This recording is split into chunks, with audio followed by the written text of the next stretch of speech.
Welcome to our Smart 101 sponsoring facility focus webinar. Today, we are joined by Ms. Alexis Shade, who is our component liaison lead. And we also have two scholars who are joining us today to provide their insights into the SMART program. So we have Mr. Zeus Gannon, who is a phase 1 scholar from our 2022 cohort. Zeus is currently pursuing his PhD in electrical engineering at the University of Central Florida, and he'll complete his service commitment at the Naval Surface Warfare Center Dahlgren Division. And we also have Mr. Garrett Harris, who is a phase 3 scholar from our 2020 cohort. And Garrett received his master's in electrical engineering from Wright State University, and he's completed his service commitment at the Air Force Research Lab Sensors Directorate, Wright-Patterson, where he continues to work. So we'll hear from our scholars just a little bit later into the presentation today. But right now, I'm going to go ahead and hand it over to Alexis to get us started. Thanks, Brittany. Welcome, everybody. All right, so the Department of Defense Science, Technology, Engineering, and Mathematics, or DoD STEM, is inclusive of DoD-wide efforts that address STEM educational and career development needs across the pre-K through postdoctoral and the current workforce. DoD STEM's mission is to inspire, cultivate, and develop exceptional STEM talent through opportunities that enrich current and future DoD workforce dedicated to tackling evolving defense technological challenges. The SMART program falls under DoD STEM and is one of many STEM student workforce opportunities across the department. All right, so let's talk about some benefits of the SMART program. The SMART program is a unique education and workforce development opportunity for STEM students. SMART provides merit-based scholarship opportunities to students pursuing STEM degrees at bachelor's, master's, and doctoral levels. In 2023, SMART expanded program eligibility to incoming college freshmen with no prior college credit, extending that opportunity to high school seniors. We'll discuss the eligibility criteria in a moment, but first let's go through the program's benefits. The SMART scholarship includes several benefits to support their scholars' educational journeys and growth, including financial benefits such as full tuition coverage at any regionally accredited university for bachelor's, master's, and doctoral degrees. There is no cap on tuition, which SMART pays directly to your university. SMART also provides an annual stipend of $30,000 for undergraduate students, $40,000 for master's level students, and $46,000 for doctoral students, so that our scholars can focus on their studies. Additionally, SMART scholars receive an annual book allowance of $1,000 and an annual health insurance allowance of $2,500. To help build a solid foundation for their future DoD civilian careers, SMART scholars participate in cutting-edge research at their summer internships, if their award crosses the summer period or if the award is longer than 1 year. Internships last between 8 and 12 weeks each. Scholars also receive mentorship from top scientists and engineers in the DoD to further elevate the internship experience. Then, instead of worrying about applying for jobs and updating resumes while trying to finish finals in your dissertation, SMART scholars can focus exclusively on their academics because this is a scholarship for service program, and scholars embark on their rewarding career within the DoD as civilians after graduation, allowing them to continue the work they chose for their degrees. The SMART Scholarship Program has general program eligibility requirements. Applicants applying in the 2025 application cycle must be a US citizen or a citizen of Australia, Canada, New Zealand, or the UK. They must be 18 years of age or older by January the 1st, 2027. They must have and maintain a cumulative GPA of 3.0 on a 4.0 scale. This means that applicants must have a 3.0 GPA to apply for the SMART program, and then they must maintain a GPA of 3.0 during their degree pursuit, including their freshman year. Scholars must be planning to pursue a degree in fall 2026 or currently be enrolled in an accredited US college. And they must be pursuing a degree in a STEM discipline. The SMART STEM disciplines are listed on our website, but we'll cover them in a bit as well. SMART scholars work on very interesting and important projects that advance the DoD's innovative ecosystem. As such, SMART scholars must be able to obtain and maintain a security clearance. Security clearances are initiated by a scholar's sponsoring facility after the award. And to apply, scholars must also require at least 1 year of degree funding, but no more than 5 years worth of degree funding. So the length of funding is dependent on how much time the scholar needs to either complete their current degree or start and finish a future degree. For the 2025 application cycle, degree funding starts in August of 2026. The SMART program offers comprehensive support to SMART scholars throughout their academic journey to prepare them for their DoD civilian careers. This includes summer internships, and scholars awarded more than 1 year of degree funding must complete summer internships at their DoD sponsoring facility. However, scholars with just 1 year worth of award would begin working at their sponsoring facility immediately upon graduation. SMART Scholarship Program is a scholarship for service program, which means awardees receive full tuition coverage for their education in exchange for commitment to work as a DoD civilian. Awardees must accept this one-for-one post-graduation service commitment, which means scholars commit to 1 year of Department of Defense civilian employment for every year of SMART sponsoring degree funding. All right, next up are our STEM disciplines. As we mentioned before, scholars must be pursuing or intending to pursue a degree that falls under one of our many SMART STEM disciplines listed here. If an applicant's degree is not specifically listed among this list of SMART STEM disciplines, but it falls under the broader category, they are still eligible to apply. For example, a statistics major would fall under the SMART STEM discipline of mathematics, typically. A review of sponsoring facility missions can also help determine if your major is an eligible STEM discipline. Please note that nursing and medical degrees do not fall under the STEM disciplines and are not covered by the SMART program. Also note that non-technical degrees, including management, arts, or humanities, are also not funded under STEM. All right. Now let's talk a little bit about the application timeline and how you transition from a SMART applicant to a SMART scholar, and ultimately the Department of Defense as a civilian scientist, researcher, or engineer. So phase 0 is what we call our awardees. This is at the time of award and includes requirements for you to attend an orientation. We provide you the opportunity to attend a site visit, which is a 1 to 2 day visit at the facility that selects you to better get oriented with them as well. And there you can engage with your sponsoring facility, and also your facility initiates your security clearance during this period.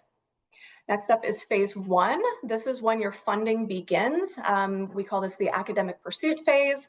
You will expect it to be and remain a full-time student focusing on your education and maintaining that cumulative GPA.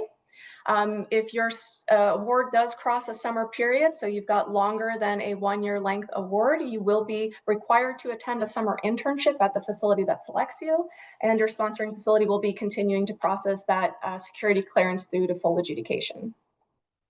When our students graduate, they are hired into the department, and that is when the service commitment begins.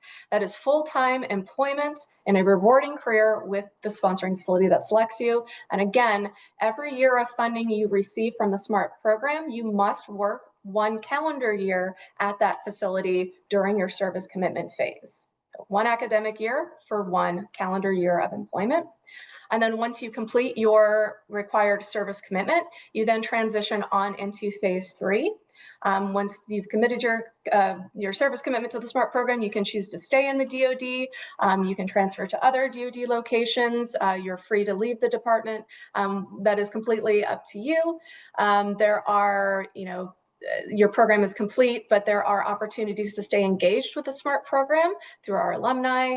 There's also opportunities to maybe become a mentor or an evaluator, or somebody even involved with the SMART program for your facility. So SMART has a 91% program success rate, meaning that 91% of our scholars complete the program in its entirety. Now, enough from me on the basics of SMART. Let's go ahead and pop over to talk to Zeus, one of our phase 1 scholars. Take it away, Zeus. All right. Hello, my name is Zeus Gannon. As you can see over there on the left, I got my bachelor's and master's in electrical engineering back in 2019 and 21 from University of Kansas. I was primarily in RF systems engineering and applied electromagnetics. And I'm currently at the University of Central Florida to get my PhD. And you can see there from the middle, I applied in 2021, and I have some neat pictures down there of some of the current work I'm doing at university. One of those is a fiber amplifier, and the other one of those is a laser setup. But I'm going to talk about my sponsoring facility. So my sponsoring facility is the Naval Surface Warfare Center, Dahlgren Division. That particular facility was established in 1918 to do long-range gun testing on the Potomac River. They shoot down the river, and 100 years later, it's still doing the same job. It tests every single weapon system that goes on Navy vessels. Um, so it's expanded into weapons development over that time. It was also involved a little bit with the Manhattan Project in World War II. Around 1950, they got big into computers because they figured out they could use those for ordnance testing and modeling. And some of the most powerful computers at the time were actually at Dahlgren and used for those purposes. Um, for me, they deployed the first laser on a warship. The USS Ponce had the LAWS system back in 2016. Some of the work they do today is they do platform integration for a lot of the different vessels. Something I helped with was radio frequency emissions off of different devices. So you want to make sure that they're not leaking spectrum into other devices that might hurt communications equipment. And so every EM device that goes on a Navy warship also goes to that facility, which is neat. They have what they call a digital proving grounds. They do a lot of computer simulation, war game type stuff. And of course, for me, they do directed energy weapons. So high power microwave, lasers, and they recently did all the railgun development and testing at that same facility. For me, when I first interned there, was actually before I joined the SMART program back in 2019. And I worked with the Electromagnetic Environmental Effects Division, doing some of that RF testing I mentioned a second ago. And for me, I actually got to go on a test event, my first internship, which it was only the three of us. And as an intern, that felt really special that I was included in meaningful work the first time I was there. And that sort of continued as I've done my internships for the SMART program. Every time I'm there, I'm treated as an employee and not just as, you've heard some of the horror stories from other internships where you're a disposable labor force. And I definitely don't feel that way working with them. So some of the work I do there now with the laser systems. So there's a high energy laser scaling initiative, HELSI. It's involved with laser metrology. So that's rigorously measuring some of these really high power laser systems, which takes a lot of technical rigor, which is what I'm doing as part of my PhD, is making sure my measurements are sound and repeatable. I also work with the lethality system there to provide some support with my electrical engineering expertise, being able to interface with different systems they may be using for their tests. And even while I'm at school, I still have an asset that I maintain to keep doing sort of consultation work, even when I'm not there for internships. So they really value the work that I do there and how I help them out. But that's all I've got. I can hand it over to Garrett. He can talk about his SMART story. Okay, thank you, Zeus. So my name is Garrett Harris. Like we said, I'm part of the 2020 SMART cohort, and I'm currently a radio frequency engineer working for the AFRL Sensors Directorate at Wright-Patterson Air Force Base in Dayton, Ohio. And for context, on the bottom of my slide there, I've got a couple pictures of the facility that I work in, which is called the 1RY range. So what the range does is develop and test radio frequency technology for the Air Force. Our work runs the gamut from modeling and simulation all the way up to prototyping and field testing. The core of my work involves designing experiments, taking data, analyzing that data, and then writing reports about it. The range is pretty unique in the fact that we serve a wide customer base. So obviously we do a lot with the government and military, but we also get out to industry and academia occasionally. So we get to see a wide range of technologies, and it gives us a lot of experience in what we do. So we're pretty good at it. Outside of work, I'm a pretty avid tinkerer. I've been recently getting into 3D printing, and my pet project lately has been restoring a 1950s Crosley radio, which has been a lot of fun. I also occasionally take a cool hike and take a picture. So on my slide there, that's me at Grand Teton. So I guess a little background about me. Ever since I was a kid, I actually thought it would be really fun to work for a government lab. I always wanted to peek behind the curtain and see what kind of toys and technology were out there. And I thought the Air Force was the coolest branch of the military, and I love the Air Force Museum. So Air Force was just the right fit for me overall. I didn't really know about SMART until I got to my junior year of college when I took an internship with the Census Directorate. That summer, I got to know different people that worked at the labs, and I also got to learn about the opportunities that were available to me, like SMART. I also got a taste for the mission and the culture that was there, and I just immediately enjoyed it. So fast forward to my senior year, and I have an advisor lined up for grad school, but I needed funding. So I decided, well, let's give SMART a try. For me personally, I knew SMART was the right choice. I knew SMART had high expectations, but I was also pretty confident that I could finish my master's on time, and I knew that I wanted to work for AFRL because of my internship, so I decided to go for it. Back during that internship, I had the opportunity to tour the directorate's labs, and there's a ton of cool stuff there, but the one place that interested me more than anything else was actually the 1RY range, specifically the anechoic chamber, which if you look at my slide there on the bottom kind of middle, the big blue room, the picture doesn't do it any justice, but the place is massive. It's awesome. I was totally taken aback by it, and I love the mission they had there. I love the work they did, and I knew that was where I wanted to work.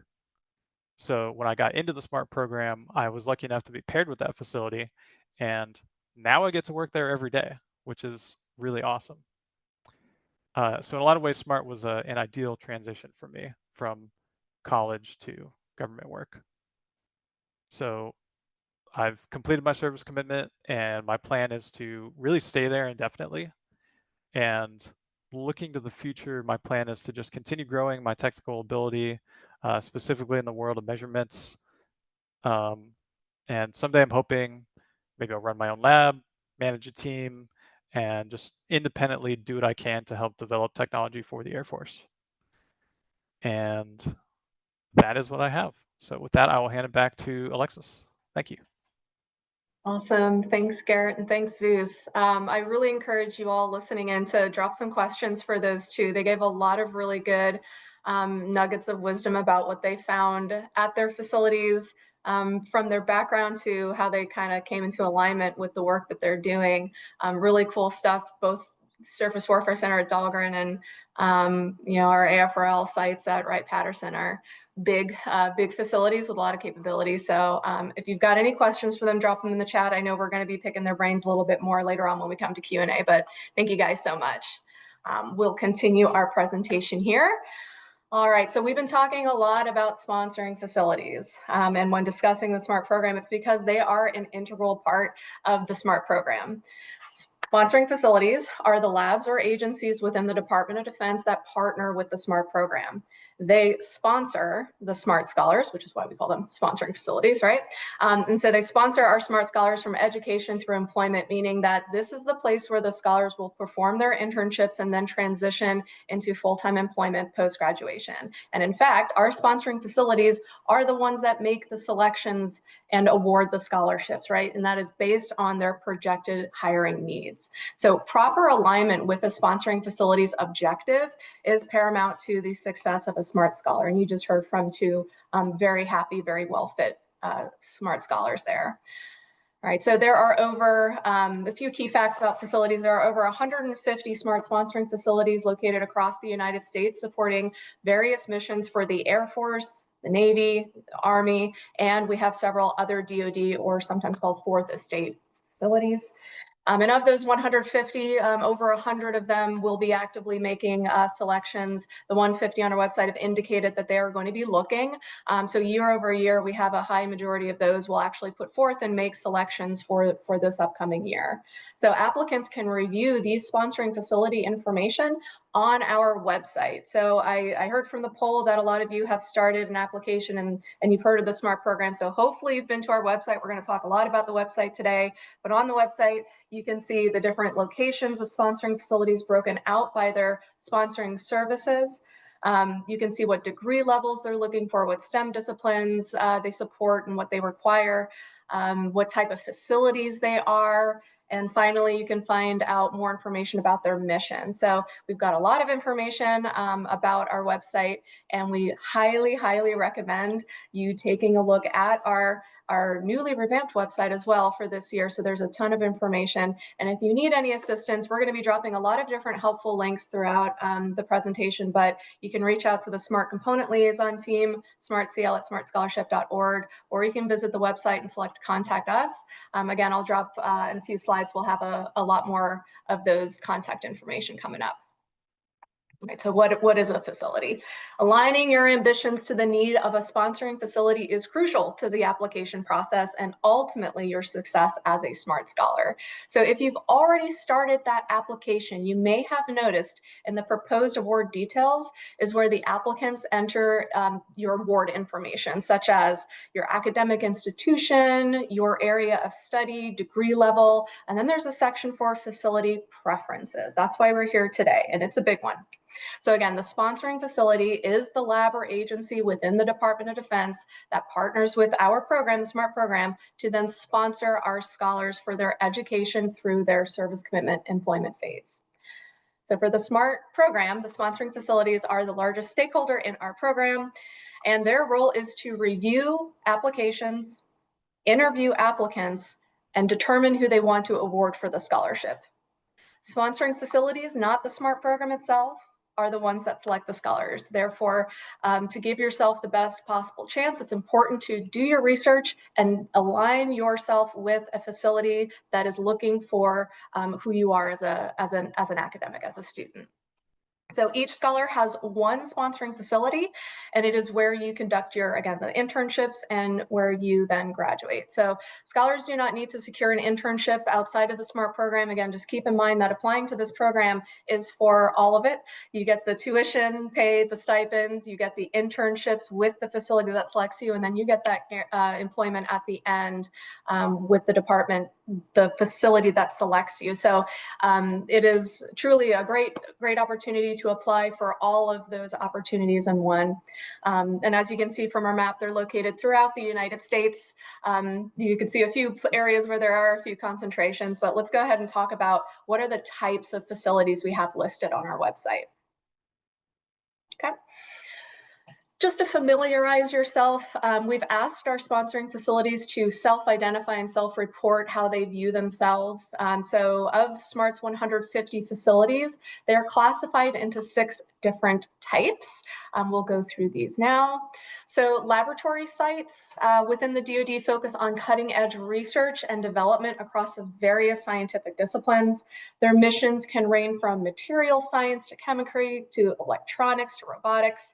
Scholars at lab sites may engage in research projects that contribute to technological advancements critical to national defense. This could include work on advanced materials, artificial intelligence, cybersecurity, and more. There are currently 61 research lab sites on our website.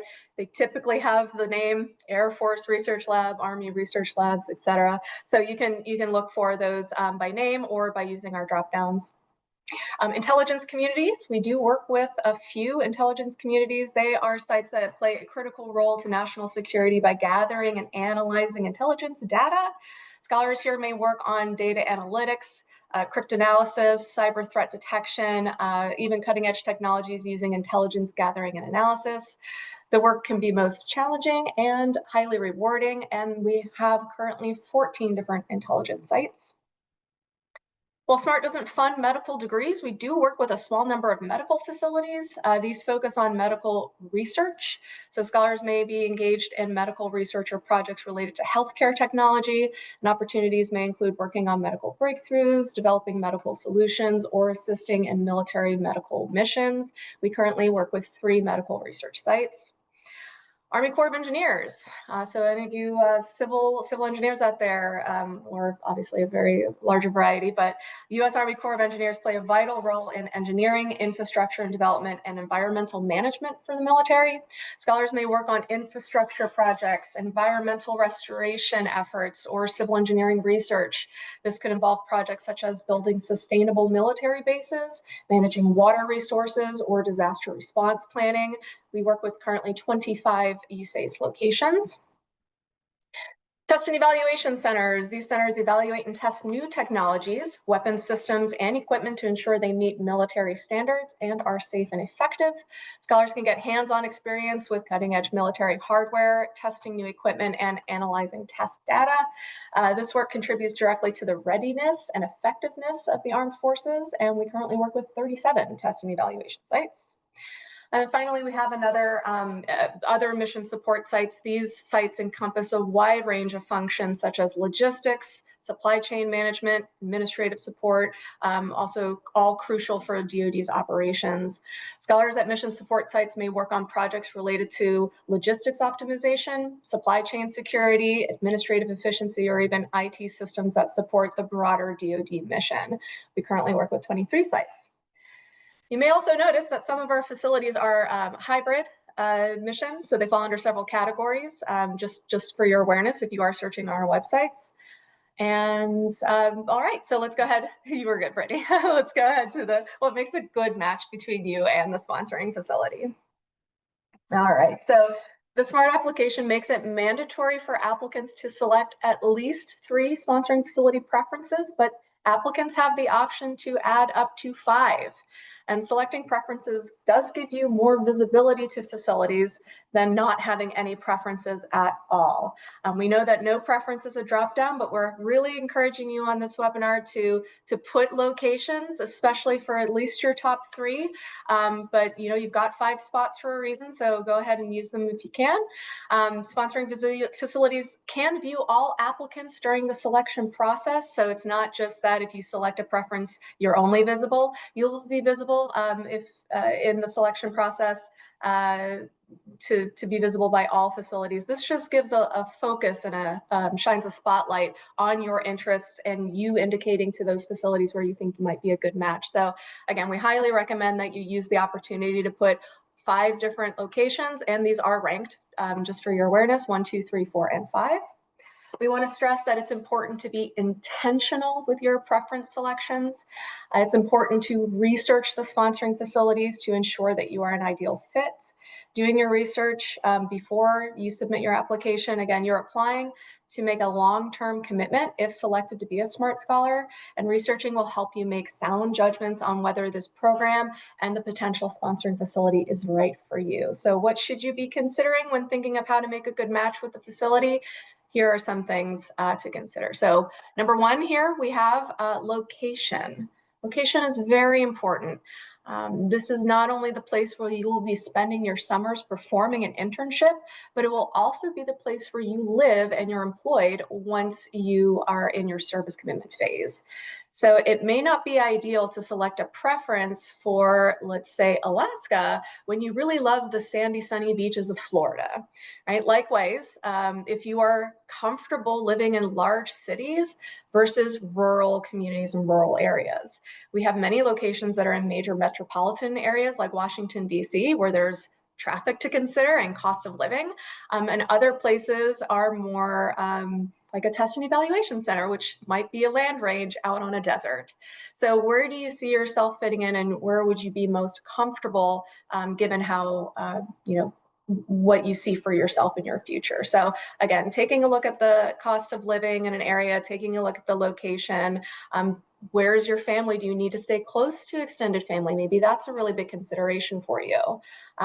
So again, keeping that in mind, it is a requirement that you stay at that location. So consider that wisely. Time commitment. All right, can you see yourself spending your summers performing your internships there and working over your service commitment? Remember, a 2-year SMART scholarship does have at least one summer internship in between the summers of year 1 and year 2 of that, right? So you would be completing that 2 years with one internship, and then you go and you work for 2 years. So that's a 4-year commitment you're thinking of at that one location. If you're a 5-year award with a 5-year PhD, you get the idea. You're spending a decade at that location. All right. So research alignment, another key thing to think about, does this facility's mission align with your research and interests in your STEM field? What do you see yourself doing long-term? Do you want to be a hands-on engineer working on equipment that's plucked right from the field? Or do you want to be working on solving tomorrow's problems with your research today? At the finalist stage of the application cycle, facilities will interview applicants that they're interested in, and we want you to be ready to speak to their mission and how you can contribute. So again, when you're putting a preference on your application, be prepared to, if interviewed for the SMART Scholarship, to discuss that mission. Be familiarized with it. And so again, we'll have a couple of slides on how to look through our website to find that information. And finally, take a look at past performance from a sponsoring facility. How long has this facility been participating in the SMART program? How many scholars have they supported? And we'll go ahead and talk about how to research that on the next slide. All right, now that you have an idea of what to consider, let's talk about where to find this information. So you can, if you haven't yet, pull up our SMART website, go to the sponsoring facility tab. And again, think of it this way. This is a life-altering decision that you make. That is several years worth of commitment. It's not the kind of opportunity you want to walk into without being armed with as much information as possible. So we have a great place to start is on our website in the sponsoring facility page. We have detailed information about every one of we have 155 on the website. We have detailed information about all of our sponsoring facilities located there. So again, you can do several different types of searching. You can sort by discipline, you can sort by degree level, you can sort by state, you can sort by a whole host of different things that will show you and reveal to you the facilities that could be interested in you.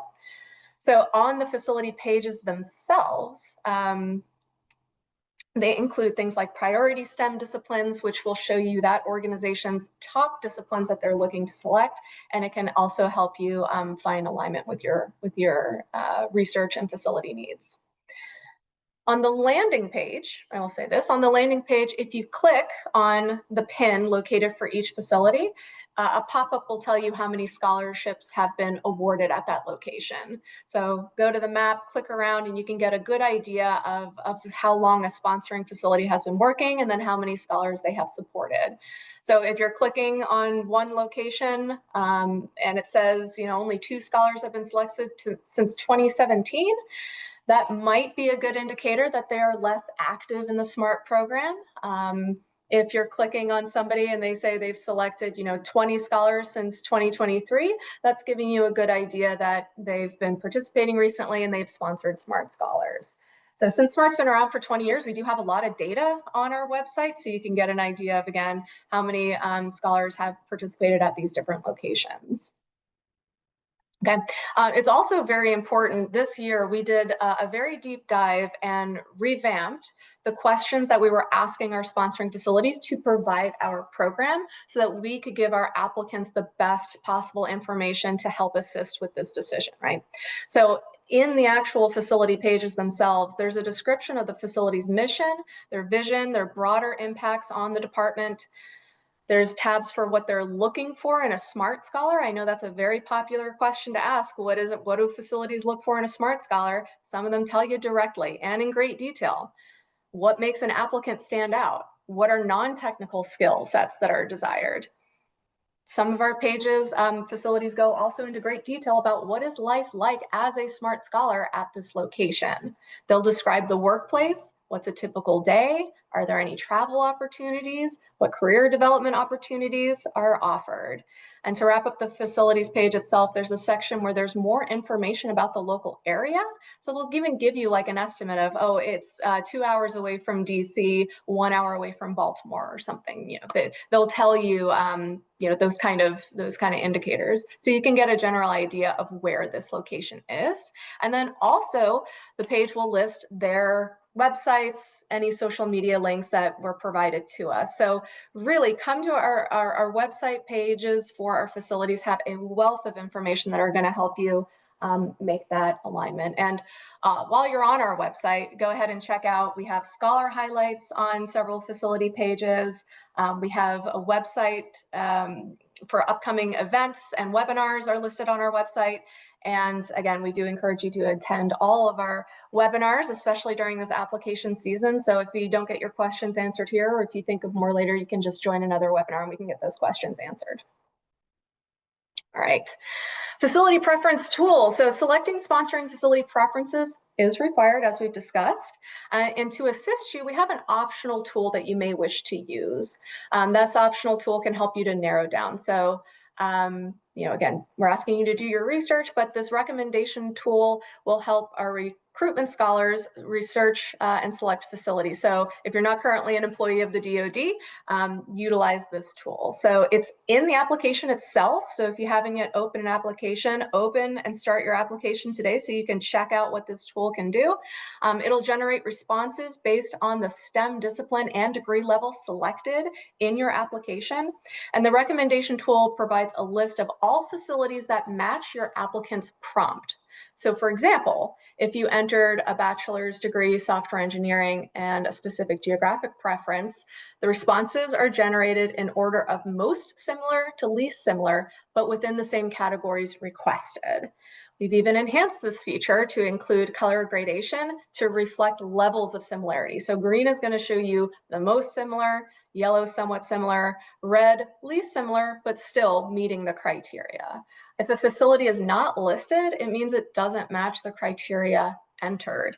So please keep that in mind as well. If you're looking at facilities and, you know, let's say you're from the state of Utah and you really want to stay in Utah, but your preference is to research and study, you know, undersea LiDAR. Right. So I don't think there's going to be anything in the state of Utah to help you with that. But if you use our tool, you might be able to then start to see the different facilities that we could recommend for you. So again, use our website, use our tools. If you are still racking your brain, again, always reach out to the SMART program. We have a component liaison team that can help you with this process. Right. One final note, when you are reaching out to to the SMART program, especially we have our website here, our email address here, smartcl@smartscholarship.org. This is a team of component liaisons who represent each of the different components or services. We call them components. Army, Navy, Air Force, and other DoD who can help you answer some of your questions during this application process. So we want you to know what our liaisons can do and what our role and our function is during this time. So we can help you answer questions about how to navigate the website, how to read or understand the information that's there if you need any clarification.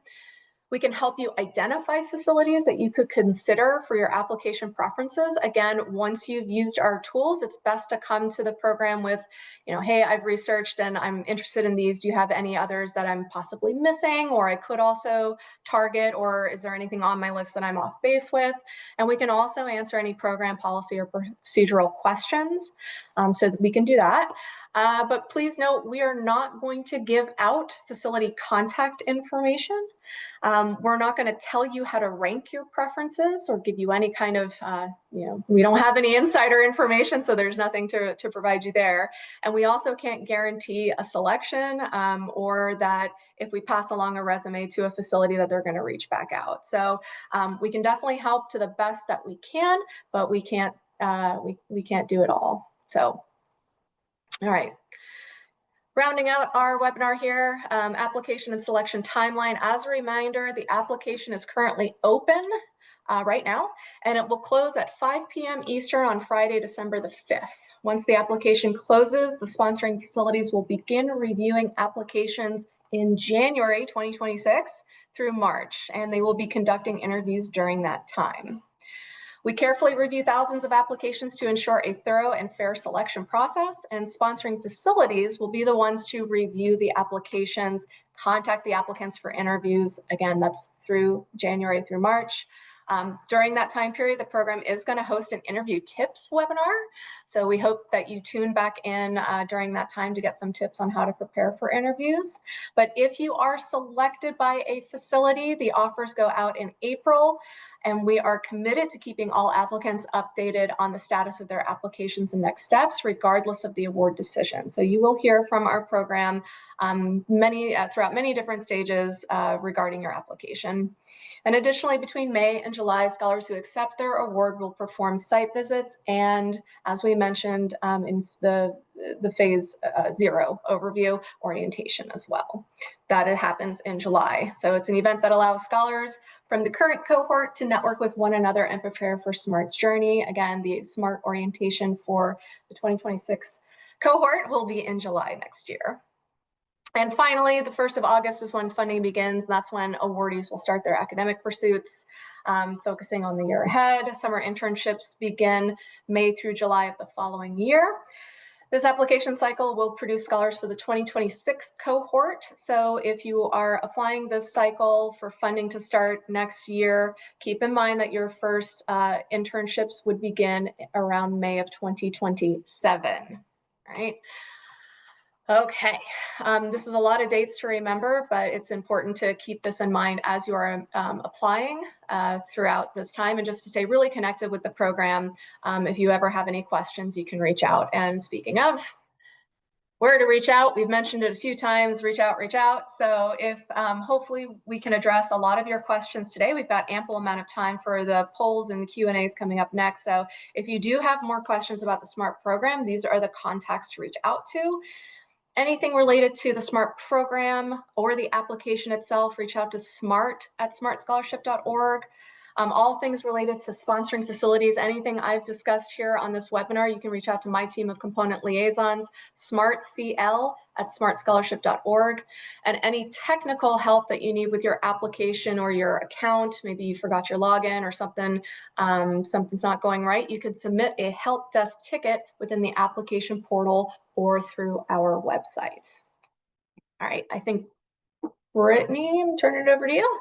Yeah, yep. So thank you, Alexis, Zeus, and Garrett. And so we are going to, like Alexis mentioned, get into some Q&A. But before we do that, I am just going to launch another poll for everyone. So after the presentation we've given thus far, do you feel like you have a better understanding of the SMART program?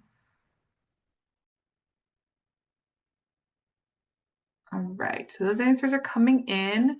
And it definitely looks like a majority of people definitely feel like they've got a better understanding to move forward with their application. Still a couple who could maybe use some more information. And so hopefully we can cover that and clarify some more things during this Q&A portion. So we will transition to that.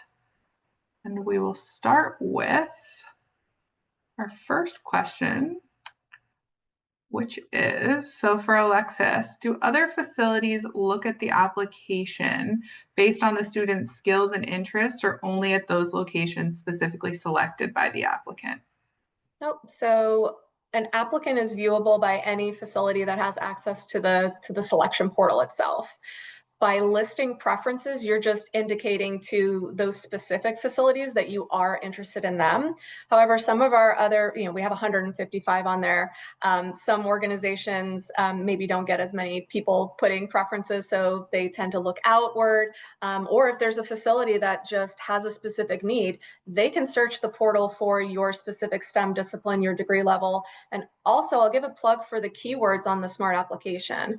That's something I know we didn't mention in this webinar specifically, but on your application, you can list specific keywords. Facilities can also search for those keywords. So keywords are another way of helping to indicate to facilities that they could be a match for you. So, yeah. All right. Our next question is, we've got someone who is applying for a master's program at a new university. So do they have to wait until they're accepted there to start their application and apply? No, so you can apply undecided. Keeping in mind that if you do apply as undecided, it's a really good idea to describe one in your personal statement if you have applied for specific programs or at specific schools, that you're just kind of indicating where you're thinking of applying, where you have already applied to, just so that if a facility is reviewing your application, they have an idea of what you're looking to research or do.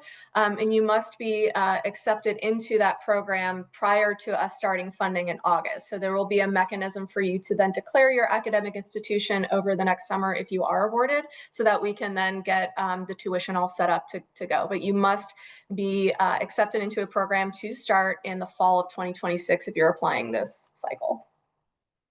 All right. The next question I'll give to Zeus and Garrett. So is there anything about your current role that would surprise your past self at the beginning of your SMART journey? I can say a couple words on that. So for me, looking at AFRL, like on the other side of the fence at Wright Pat, because I've lived in the area for a while and I drove by it all the time, it seemed like a brick wall, just like a big, scary government place. And I was surprised to go there and meet the people and see how warm and friendly they were. And, working for the government felt like a more personable experience than I was expecting it to be from the start.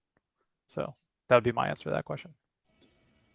Yeah, mine's very similar. I was included a lot more in the day-to-day operations during my internships than I really thought I would be. I thought I'd be sort of kept at arm's reach of like, oh, he's just an intern.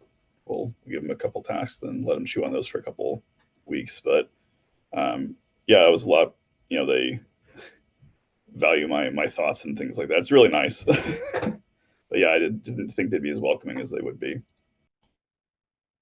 Awesome. Thank you both.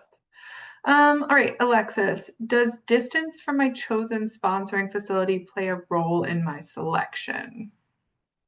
No, SMART's a nationwide program. Facilities, and I see Garrett shaking his head, so I'm sure you've got a story here. But the technical answer is no. Sponsoring facilities come to the SMART program because we have such a nationwide draw of our applicant pool. Oftentimes, a lot of our organizations, when they do their own recruiting, it is in their own local areas, but they can come to SMART where we've got this nationwide excellent applicant pool to find people who aren't necessarily in their area. Some facilities may have a preference for that, but other facilities don't, and it's not a requirement of us. Garrett, you shook your head real hard at that question. Yeah, I was thinking back to where it was like the group that I came in with originally at my facility. One guy was from Virginia and the other guy was from Seattle, and then there was me from Dayton. So the entire coast to coast in one spot. So no, it does not have an effect on your placement. All right. Okay, so this next question, does the previous award statistic for a specific facility denote that facility's ability to fund scholars and their need for scholars, or is it more representative of applicants' interest in the specific facility? So basically they're trying to get at why do some facilities get, 100 plus awardees where others maybe only get 15 in that same kind of time period? Yeah, great question. The SMART program is based on the demand signal from our facilities. So every year our facilities will kind of indicate to our program how many selections they're able to support. And we try to fulfill all of their needs. That is always the goal of the program. When it comes time to make selections, we're given a budget to make selections with, and we go to our facilities and if one facility asks for 10 because they want 10 and another only asks for 2 because they can only support 2, we try to fulfill that demand as best as we can. So it's not the SMART program dictating that Dahlgren gets X and RY and Sensors Directorate gets twice that many. It's more that whatever the facilities asked for is how much they can support, and then we try to fulfill that as a need. Okay, another question for our scholars, and I'm going to ask the question, but I'll also ask before each of you answer if you can just restate the facility that you're at. We just had some people that wanted to clarify again which facility you were at, so I'll let you guys address that too. But the question was, were you able to manage your personal commitments while during the program's work time? So someone said, if you did have to relocate, like such as finding housing for your facility and balancing your work and free time. Sure, I can start that off. So my facility is the Naval Surface Warfare Center, Dahlgren Division. It's about an hour south of DC, along the Potomac River. And for housing, it's a pretty large base, so you can get intern housing through people that work there who own a house and they're renting out a room or something like that. And they actually have a portal that interns can go to find housing while they're there. In terms of personal things, I had to, I have a wife and kids, so I had to leave them, near my university while I went up to do my internship.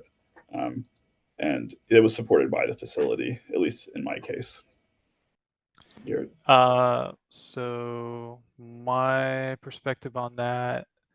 So two things, as far as like your personal commitments during your degree pursuit, you got to keep in mind, like they are paying for your expenses during school. So working a job is not something you need to do. And I think it's actually not allowed, if I remember correctly, or discouraged at least.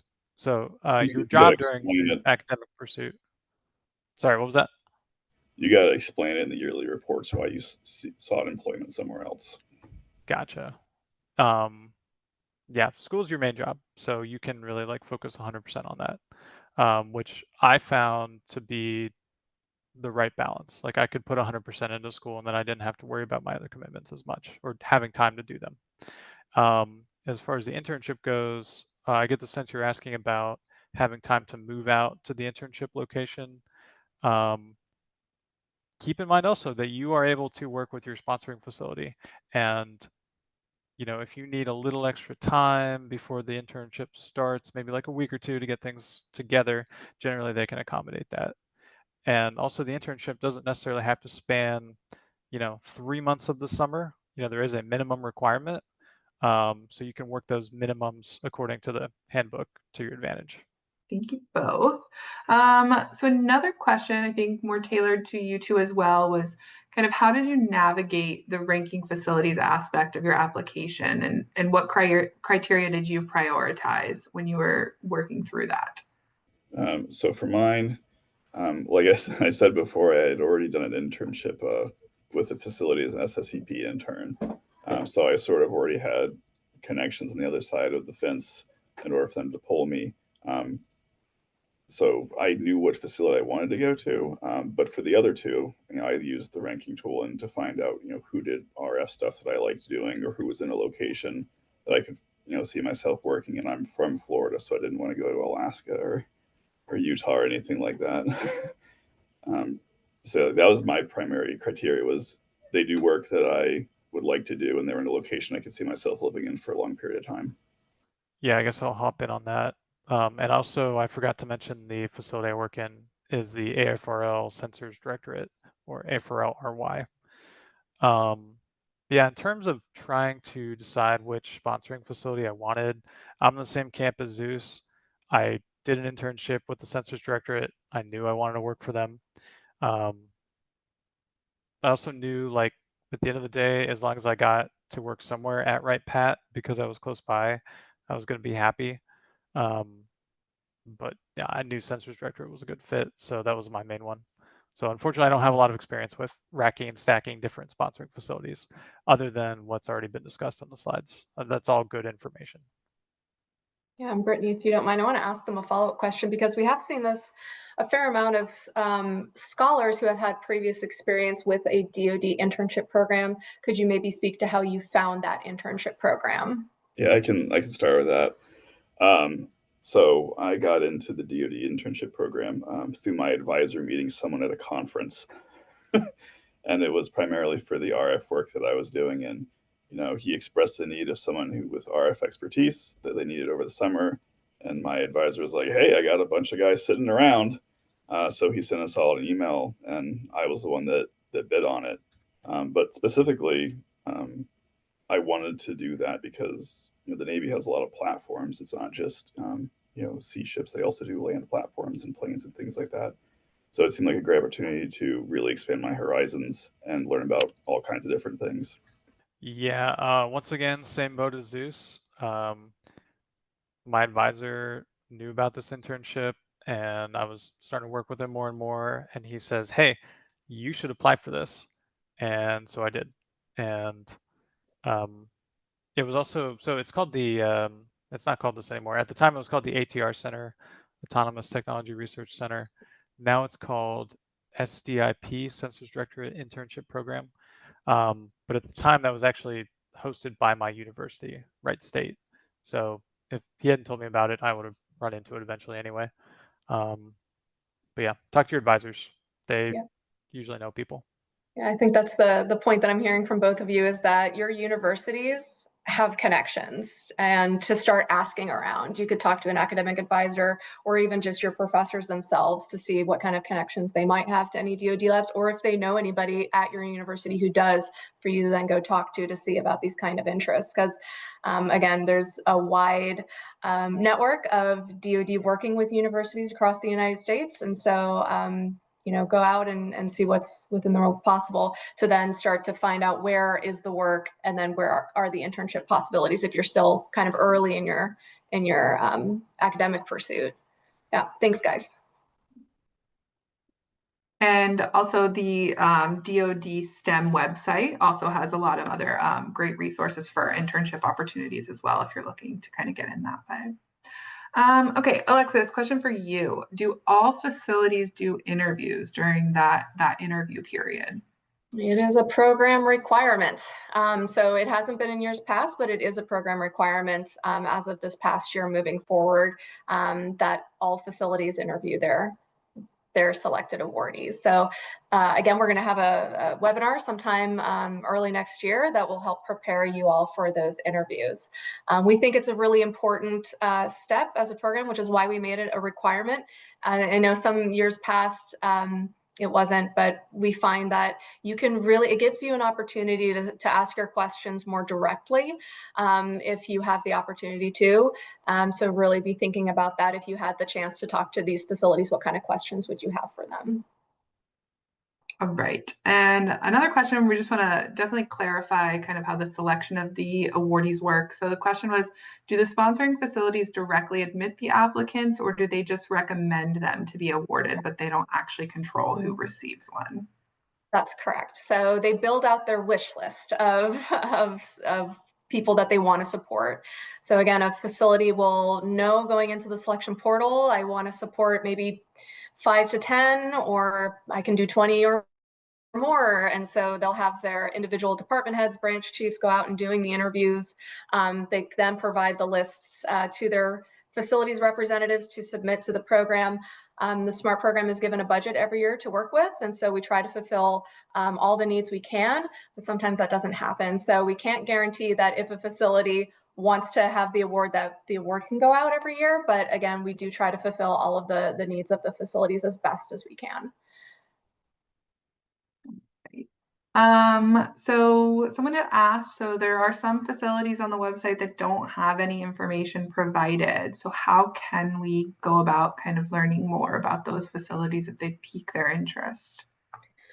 Yeah, you'll have to reach out to my team on those ones specifically. Again, this is self-reported information from our facilities. And so a facility might have come back and changed their mind about making selections this coming year. And we wouldn't want you to put a preference for somebody that changed their mind and isn't going to make selections. So if that is the case and you have found that information, reach out to smartcl@smartscholarship.org and we can advise you better from there. Right. I think you touched on this a little bit during the presentation, but just to kind of cover again, someone had asked, is it better to select preferred facilities when I really don't have a preference, or is it better to select not any preferences to make my chances less limited? It's better to put a preference. If you truly are like absolutely have no idea where to start, again, go to the website and at least begin to narrow down some of your options. You at least might know where you'd like to live, or you at least know what you're interested in researching, then you can reach out to our team and we can start helping to kind of maybe guide you to give you more options. You have to pick at least 3 preferences, right? So yeah, reach out to the team and we can help you kind of start to narrow it down. All right. The next question is kind of about the personal statement piece, the essays. Do those need to be written with a target facility in mind? And they ask because their major kind of falls under several facilities that are kind of looking for these majors. So should they have that target facility in mind when they're putting together that personal statement? I'm going to actually ask Garrett and Zeus this question about knowing that you all pretty much knew where you wanted to go. It's no guarantee that you would have been selected. How did you all approach yours? And then Brittany, I'll kind of give a more general answer. Sure. So when I wrote my personal statement, the leading sentence was not, here's why I want to work at Dahlgren. It was still very much tuned towards, here's the general things I want to do, but those being in line with the target facility implicitly rather than explicitly will mean that they'll see that and say, oh, this person does exactly what we want to do. But it'll also, if a facility you didn't even realize exists may ring you up and ask for an interview and they do the exact same work you already want to do, sometimes it might be a pleasant surprise that somebody else wants to pick you up. Yeah, I'm trying to remember what I put in my essay. It was a long time ago at this point. I seem to recall writing it fairly generally. I don't think I put anything specific in there to try to get Censors Directorate. I think I mostly focused on the things that I was interested in and what I was doing with my, educational journey, I guess. That being said, if you do have your heart set somewhere and you really, really want to make it happen, I don't think there's any reason why you shouldn't try to write for that facility. But maybe hedge your bets a little bit and don't just focus on that one topic. Maybe bring in some of the other stuff you're into too. So, like Zeus said, you might be surprised who wants to snap you up. Yeah. And I'll ask you both, since you're working with facilities now, are there any partnerships that your facility has with other smart facilities? Like Dahlgren, does your RF ever reach out to other surface warfare centers with that kind of scope of work, or does RY reach out and work with any others? Just showing that, like, if you weren't picked up by your lab, there might be other labs in the DoD that do that similar work. So for the laser stuff that I work on, there's a facility ran by the Army, University of Alabama, Huntsville. They actually scheduled an interview with me, and I didn't even know they existed. So that was neat. So yeah, there's a lot of, especially for high energy lasers, there's like 25 people that do this stuff. So between the Army, Navy, and the Air Force, there's all very close collaboration. And if you end up at one of those facilities, it's guaranteed you'll work with the others while you're doing your work. Yeah, I think your field may be a little bit more specialized than mine. There are lots of places who do radio frequency stuff in the Air Force. And every now and then I encounter a new one that I've never heard of before. Which I guess the point of that is, like, there's lots of different places you can potentially find that might serve your interests. Yeah. Yeah. So going back to that personal statement, I liked that you both, you spoke to your academic interests and knowing that, okay, but the number one preference I'm putting also does this kind of work, but as a catch-all and a way to, I don't want to say hedge your bets, but to be broad. Other facilities that do that work similar could go and find you as well and do an interview. So speak to your academic interests, but if you have your heart set on a specific something, then cater it to, go to the website for their facility and really kind of drive home what you're looking for there. If you really only had one preference, and if it's not this facility, then no facility, but it sounds like a lot of people are very open to maybe more. So yeah. So, okay, and I know we kind of addressed this, but I'm going to kind of ask it again, Alexis, and maybe kind of steer it a little bit differently. So someone had asked again, if I live in a different state, so like when they're home, then where their university is, should I focus my facility selection closer to my home since I'll be staying there for the summer, or by my university? So obviously we've said it doesn't matter where you select. So maybe if you can speak a little bit to if you're selecting somewhere that's further away from either of those, kind of how that works. Yeah. Yeah, sure. I'm thinking of internship support payments is where a lot of people come into this idea. So, in addition to your stipends that are dispersed monthly throughout your phase one of the program, if you have to travel more than 50 miles away from your summer address to attend your internship, you receive additional internship support payments at a fairly generous amount, for up to upwards of 15,000 for the entire 12-week internship. So there are support for you if you do have to travel. So don't consider, oh, I'm going to have to pay for my own internship housing. That's going to be really expensive. So why don't I just pick a place close to home?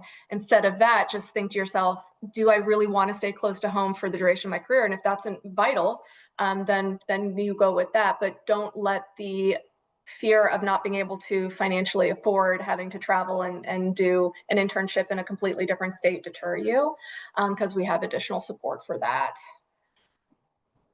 Great.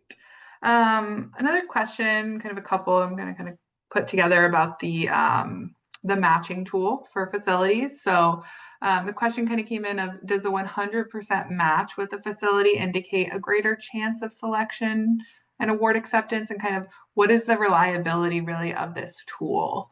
Yeah, it's a tool. Think of it that way. It is a tool. It is going to recommend just based on, again, the criteria that you put in, how closely aligned is it? So if you get 100% match, it's just telling you that this is a facility who is looking for you as a scholar. It doesn't mean that that facility selects a high amount. It doesn't factor in for you. Instead, it's just, yes, you are what they could be looking for. So to take a look at it. So treat it that way. Treat it as like a, hey, look here first. Look here second, look here third, look here fourth, and then you can decide if their mission is more in alignment with you. It's a pretty simple tool in that way. All right.